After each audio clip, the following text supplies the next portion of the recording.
Bagi setiap dai itu ada tantangannya.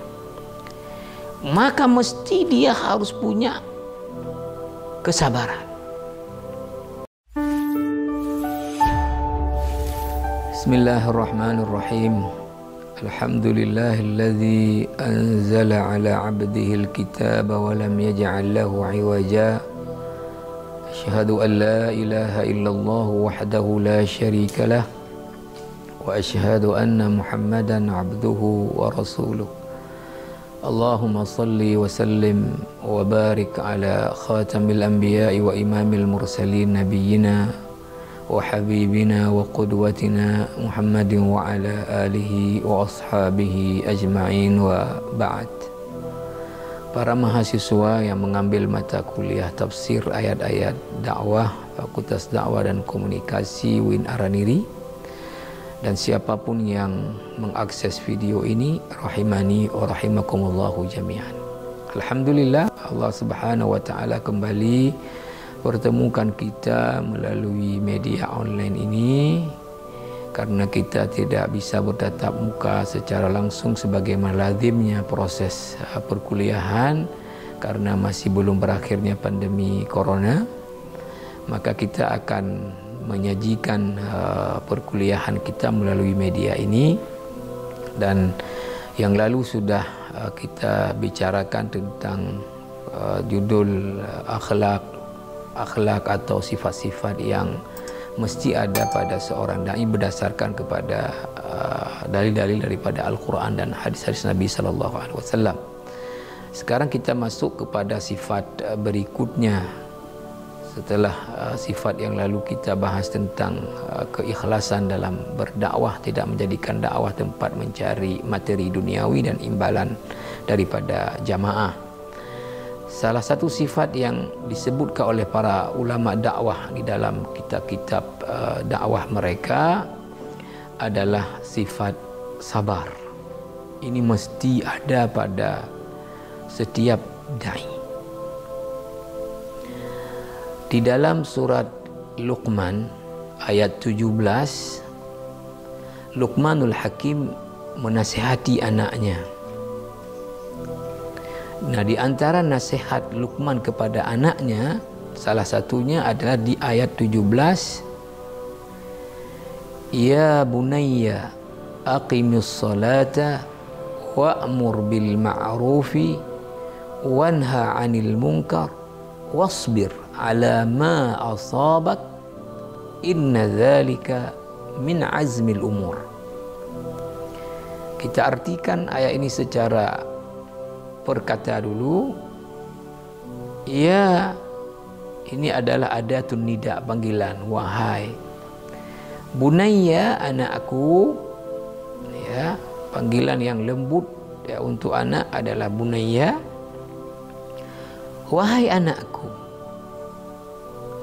Aqimis salah. Aqim fi'il amar untuk satu orang, kamu dirikanlah salat. Aqimis salata wa'mur, wa huruf tadi ataf, dan suruhlah, ini juga fi'il amar. Wa'mur bil ma'ruf, amara selalu dia kalau menyuruh pasangannya adalah bi, ya huruf jar, suruhlah berbuat baik. Wa lagi-lagi dan ataf, wanha 'anil munkar, cegah, larang orang buat kemungkaran. Wasbir, dan lagi huruf dan, isbir, bersabarlah kamu, ini juga fi'il amar, kata kerja perintah. Ala ma asabak, atas apa yang menimpamu. Asaba fi'il madhi, kata kerja lampau. Kaf di sini adalah dhamir yang berfungsi sebagai maf'ul bih, objek. Apa yang menimpamu, itu anaknya Luqman. Inna dzalika inna huruf taukid, sesungguhnya yang demikian itu mendirikan salat, amar ma'ruf nahi mungkar, kemudian bersabar ada apa yang menimpa, min azmil umur, merupakan bahagian dari perkara yang diperintahkan.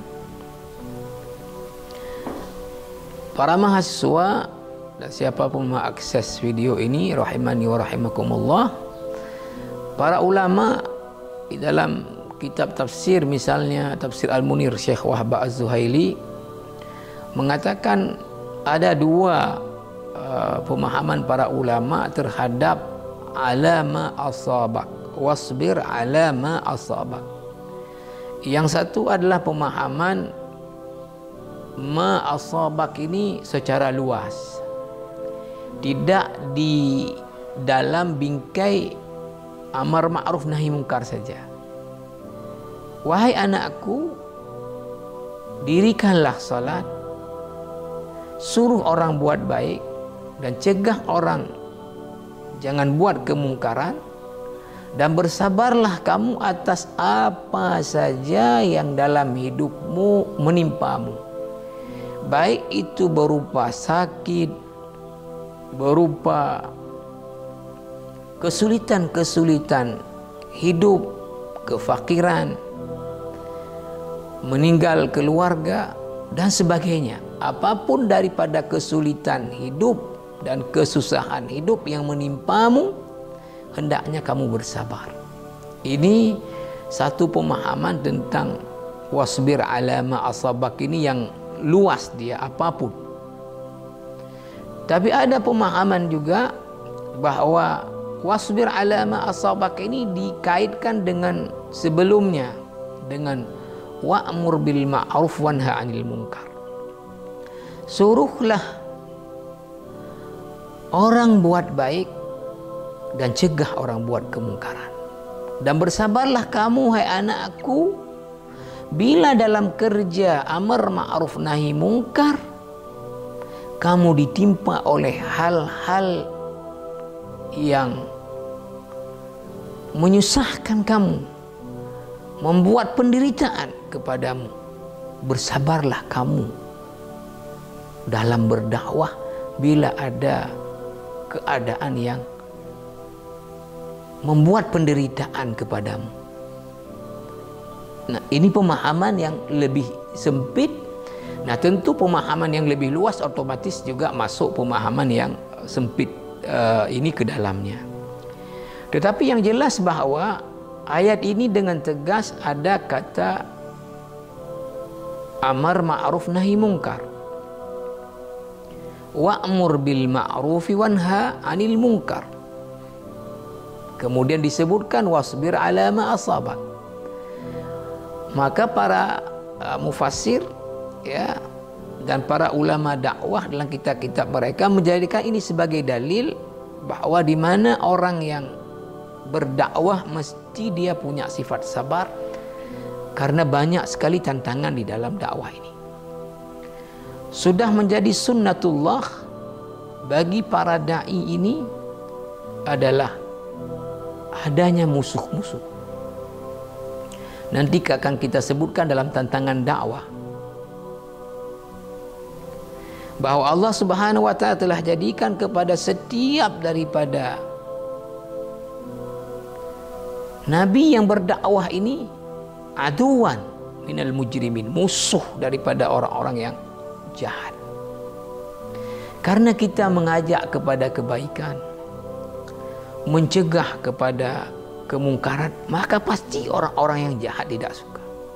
Ketika kita mengajak kepada Islam, maka mesti orang-orang yang beragama lain tidak suka dengan apa yang kita lakukan. Maka kita perhatikanlah dalam sejarah dakwah mulai dari zaman Nabi Nuh, bagaimana para anbiya, para rasul ini mendapatkan tantangan dan perlakuan daripada kaum mereka. Mulai dari barang sederhana diperolok-olok, dihina, dimaki-maki, disebut gila, disebut sihir, disebut dongeng-dongeng belaka, sampai kepada level pembunuhan, penyiksaan dan sebagainya. Maka menjadi sunnatullah bagi setiap dai itu ada tantangannya. Maka mesti dia harus punya kesabaran. Kalau kita lihat bagaimana para sahabat Rasulullah di awal-awal Islam, keluarga Ammar bin Yasir, Bilal bin Rabah, dan yang lain-lain, dan Rasulullah SAW sendiri bagaimana diperlakukan, dan yang terakhir sebelum beliau hijrah sudah diputuskan untuk dihabisi kehidupannya ketika dibuat rapat di Darun Nadwah, disebut oleh Syekh Safir Rahman Al-Mubarakfuri dalam kitabnya Ar-Rahiqul Makhtub dengan Al-Ijtima' Al-Barlamani, pertemuan parlemen, karena setiap kabilah dari suku Quraisy mengirimkan utusannya untuk memusyawarahkan bagaimana mengakhiri dakwahnya Muhammad, yang akhirnya sampai kepada keputusan untuk kemudian rumahnya dikepung oleh anak muda yang disiapkan dengan persenjataan untuk kemudian menghabisi Muhammad, untuk dibunuh. Tapi wa makaru wa makarallah wallahu khairul makirin. Bagaimanapun tipu daya mereka, tapi tentu tipu dayanya Allah Subhanahu wa taala lebih dahsyat dan lebih hebat. Maka Nabi Allah selamatkan, kemudian dihijrahkan ke Yasrib atau kemudian disebut dengan Al-Madinah Al-Munawwarah. Nah, ini menjadi sunnatullah kepada seluruh para rasul yang berdakwah mendapatkan tantangan. Sehingga disebut dengan istilah ada ulul azmi. Para rasul yang paling berat mendapatkan perlakuan penyiksaan daripada kaumnya. Maka oleh karena itu, siapapun yang melakukan kerja dakwah mesti dia memiliki sifat sabar. Di dalam surah Al-Muddathir,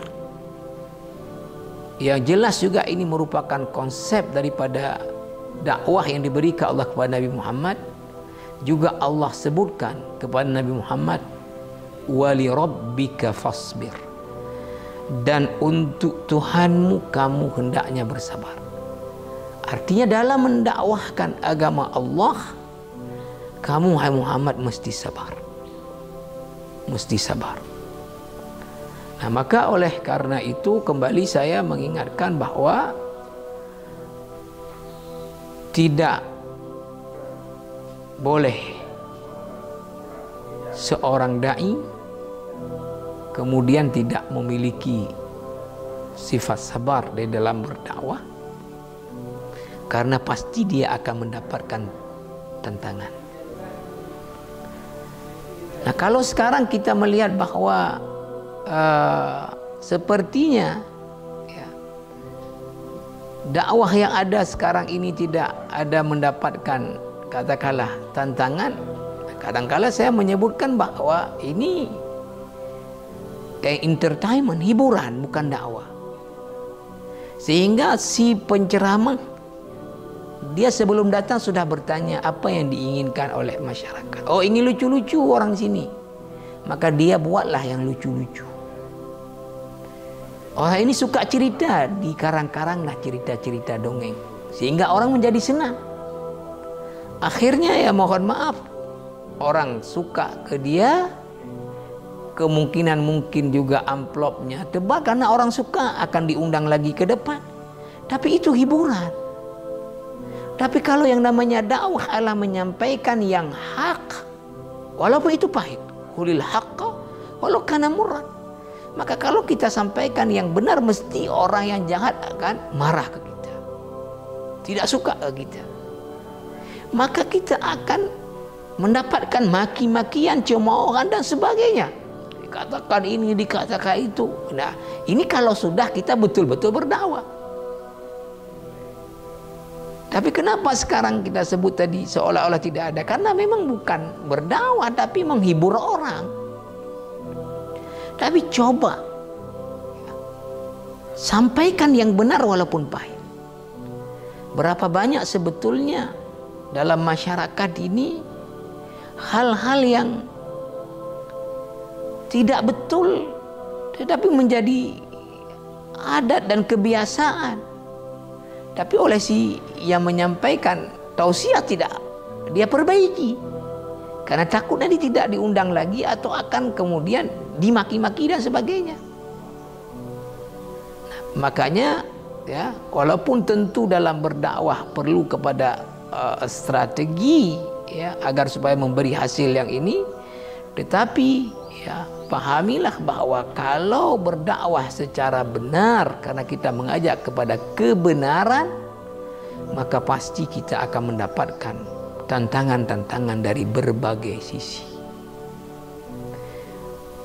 Para ulama dalam kitab-kitab ilmu dakwah mereka menyebutkan bahwa tantangan ini seperti bagaimana kita lihat para rasul terdahulu bisa datangnya dari kaumnya. Datang dari kaumnya, sebagaimana Nabi Nuh, sebagaimana Nabi Hud, Nabi Saleh tadi, Nabi Syuaib. Bisa datang dari juga keluarganya, seperti Nabi Lut alaihi salam. Bisa juga datang daripada penguasa, seperti Nabi Musa dengan Firaun, Nabi Ibrahim dengan Namrud.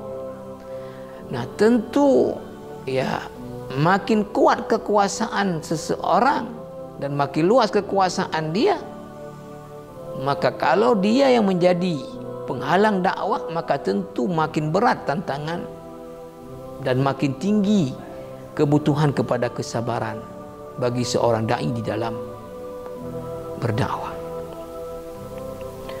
Nah, inilah yang menjadi sifat wajib yang mesti dimiliki oleh setiap dai adalah sabar di dalam berdakwah.